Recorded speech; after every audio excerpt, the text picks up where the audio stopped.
आम्ही याच्या 6वीचे विद्यार्थी आहोत. आम्ही प्रकाश व छाया निर्मिती या घटकावर आधारित प्रश्नमंजुषा सादरीकरण करत आहोत. गडद अंधारामध्ये वस्तू दिसते का? गडद अंधारामध्ये आपल्याला वस्तू दिसू शकत नाही. सभोवतालच्या वस्तू कशामुळे दिसतात? सभोवतालच्या वस्तू आपल्याला प्रकाशामुळे दिसतात. तुमची उंची आणि आरशातील प्रतिमेची उंची यात काय फरक आहे? आतली उंची आणि आरशातील उंची एकसारखी दिसू शकते. विजेरी उंच धरा, विजेरी खाली धरा. विजेरी उंच धरली की आपल्या पायाजवळ सावली पडते. विजेरी खाली धरली की आपल्या सावली लांब पडते.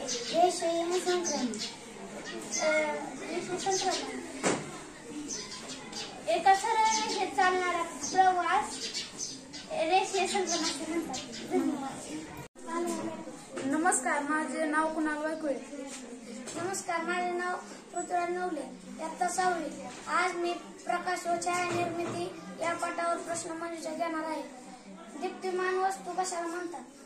जे पदार्थ स्वतः प्रकाश बाहेर टाकतात त्या वस्तूंना दीप्तिमान वस्तू म्हणतात. दीप्तिहीन वस्तू कशाला म्हणतात? जे पदार्थ प्रकाश स्वतः बाहेर टाकत नाही त्या वस्तूंना दीप्तिहीन वस्तू म्हणतात. प्रकाश नैसर्गिक स्रोत कोणते? प्रकाशाचे नैसर्गिक स्रोत कोणते?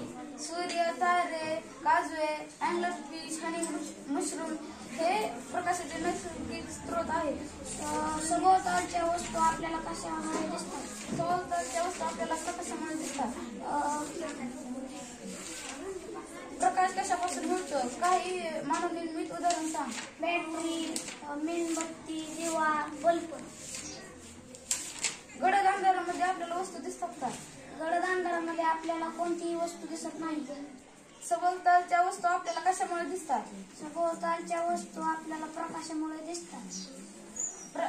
प्रकाशाचे कृत्रिम स्रोत कशाला म्हणतात?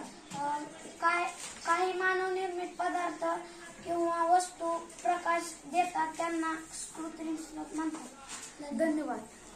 नमस्कार, माझे नाव सौरभ. नमस्कार, माझे नाव शुभम राऊत. प्रकाशाची छाया निर्मिती आम्ही प्रश्नमंजुषा तयार करणार आहोत. पहिलं तबकडी कुठे आहे? जगतर माता नवी दिल्ली.